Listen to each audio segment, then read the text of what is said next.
जिस प्रकार से इंडिया अलायंस की स्थिति बन गई है पूरे देश में और जिस प्रकार से श्री लालू प्रसाद जी दावा कर रहे हैं वे जमानत पर छूटकर बाहर आए हैं और जिस प्रकार से बड़ी बड़ी बातें कर रहे हैं, भारतीय राष्ट्रीय कांग्रेस के भी जितने बड़े नेता वो जमानत पर हैं। ईडी का या भ्रष्टाचार खिलाफ जो एजेंसियां काम करती है उसका ग्रिप बढ़ा है। एनडीए की सरकार केंद्र में नहीं आवे क्योंकि इन्हें पता है कि कोई भी भ्रष्टाचारी नरेंद्र मोदी जी के शासनकाल में नहीं बचने वाले हैं। राष्ट्रीय जनता दल का 2014 में क्या स्थिति थी, एक भी सीट पर बिहार से लोकसभा में वो सदस्य नहीं भेज पाए थे, तो इसका अंदाजा उनको होना चाहिए था। और इंडिया अलायंस के सूत्रधार श्री नीतीश कुमार जी समझ चुके हैं और इसके कारण उन्होंने मध्य प्रदेश में अपने स्वयं के उम्मीदवार उन्होंने उतारा। ये तो 15 साल तक बिहार की राजनीति में इनके परिवार के लोग मुख्यमंत्री रहे। उस समय इन्होंने क्यों नहीं जातीय गणना कराया? क्योंकि इन्हें घोटाला करने की आदत है। अब जातीय घोटाला कर दिए, कई जातियों की संख्या को गायब कर दिया। अरे देखिए, दिल बहलाने के लिए गालिब ख्याल अच्छा है और इनके मुंगेरी लाल के हसीन सपने का जो यथार्थ है वो 2024 और 2025 में इन्हें समझ में आ जाएगा। जिस तरीके से पूरे देश में 2024 का लोकसभा चुनाव होना है, ऐसे में इंडिया गठबंधन मजबूत है और कहीं ना कहीं एक बार बड़ी रैली पटना के गांधी मैदान में हम करने जा रहे हैं और इस रैली में तमाम 23 दल मौजूद रहेंगे। भाजपा घबराई हुई है और आने वाले 24 में पूरे देश से भाजपा का सुफड़ा साफ कर देंगे। देखिए, यह तमाम बातें राजद सुप्रीमो लालू प्रसाद यादव ने कल कही है और इसको लेकर लालू प्रसाद यादव ने सीधे सीधे दावा कर दिया है कि आने वाले समय में पूरे देश से बीजेपी की सरकार को कहीं ना कहीं खत्म कर देंगे और आने वाले 24 में बिहार में अगर बात कर ले तो एक सीट के अलावा जो है कहीं ना कहीं भाजपा के खाते में कोई सीट नहीं जाएगा। हमारे साथ बात करने के लिए बिहार के पूर्व उप मुख्यमंत्री रहे तारकिशोर प्रसाद है, जुड़ेंगे, बात करेंगे। तारकिशोर जी, राजद सुप्रीमो लालू प्रसाद यादव दावा कर रहे हैं, वो कह रहे हैं कि 24 में सुफड़ा साफ कर देंगे पूरे देश से। रैली करने की भी बात कर रहे हैं, कह रहे हैं कि बिहार में एक सीट से ज्यादा सीट उनको आएगा। कैसा देख? देखिए, राष्ट्रीय जनता दल का 2014 में क्या स्थिति थी, एक भी सीट पर बिहार से लोकसभा में वो सदस्य नहीं भेज पाए थे, तो इसका अंदाजा उनको होना चाहिए था। और जिस प्रकार से भारतीय राष्ट्रीय कांग्रेस के साथ इनका प्रेम प्रसंग परवान चल रहा है, तो इंडिया अलायंस के जो अन्य राजनीतिक दल हैं उसको बखूबी समझ रहे हैं और इंडिया अलायंस के सूत्रधार श्री नीतीश कुमार जी समझ चुके हैं और इसके कारण उन्होंने मध्य प्रदेश में अपने स्वयं के उम्मीदवार उन्होंने उतारा। इंडी में कोई चर्चा नहीं हुई। उसी प्रकार से श्री अखिलेश यादव जी जो समाजवादी पार्टी के बड़े नेता हैं, उनका बयान इन सारी चीज़ों को बहुत स्पष्ट करता है कि इंडिया अलायंस में क्या चल रहा है। तो स्वाभाविक है कि जो इंडिया अलायंस के सूत्रधार हों, जिन्हें उम्मीद थी कि मुझे प्रधानमंत्री पद की दावेदारी की स्वीकारता होगी इंडिया अलायंस में, ये सारी चीज़ें धीरे धीरे खत्म हो चुकी हैं। तो जिस प्रकार से इंडिया अलायंस की स्थिति बन गई है पूरे देश में और जिस प्रकार से श्री लालू प्रसाद जी दावा कर रहे हैं वे जमानत पर छूटकर बाहर आए हैं और जिस प्रकार से बड़ी बड़ी बातें कर रहे हैं, भारतीय राष्ट्रीय कांग्रेस के भी जितने बड़े नेता वो जमानत पर हैं और भारतीय राष्ट्रीय कांग्रेस के भी जितने नेता हैं सभी जमानत पर हैं। तो आप समझ सकते हैं कि श्री नरेंद्र मोदी जी ने जिस प्रकार से भ्रष्टाचार के खिलाफ एक अभियान छेड़ा और उसके कारण इन सारे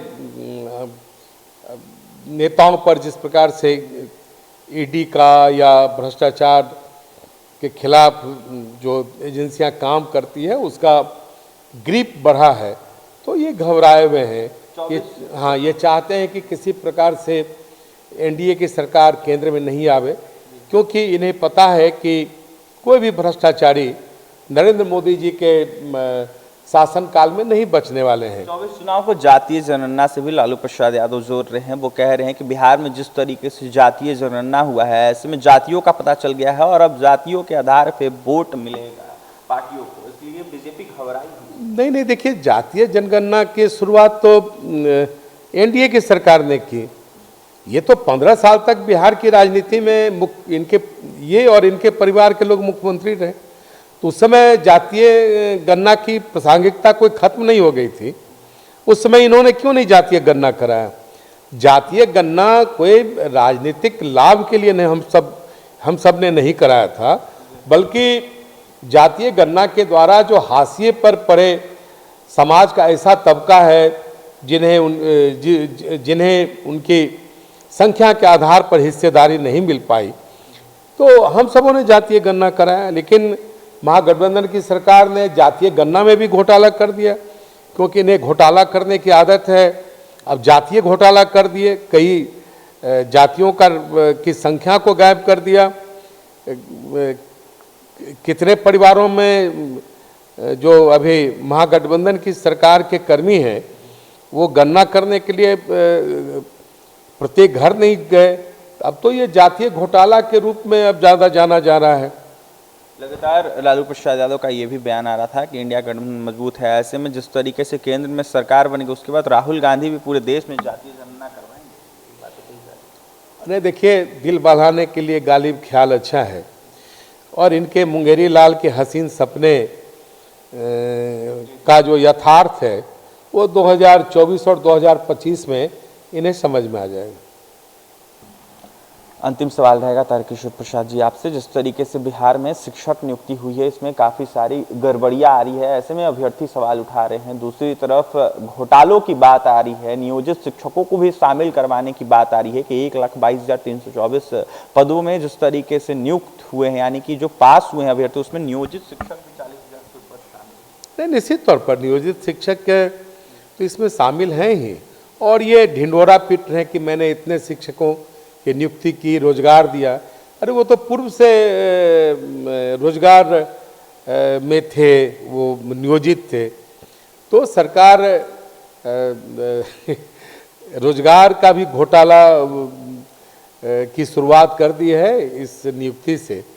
तो बिहार की जनता सब समझ रही है, आने वाले चुनाव में इन्हें मुंह की खानी पड़ेगी, और जिस प्रकार से जो इनकी स्थिति 2014 की थी उससे भी खराब स्थिति होने वाली है। लोग दिखावा कर रहे हैं नौकरी के नाम पे। नहीं, देखिए, इनका है क्या कि येन केन प्रकारेण सत्ता में बने रहना, जिससे कि भ्रष्टाचार के जो आरोप हैं उस आरोप के कारण जो इनकी स्थिति बनी है, तो भारतीय जनता पार्टी की सरकार अगर नहीं रहेगी तो ये इन्हें भ्रष्टाचार करने में भी आसानी होगी। भ्रष्टाचार के आरोप के कारण जो इन पर आरोप है और उसके कारण ये जमानत पर हैं, उनसे भी मुक्ति मिलेगी।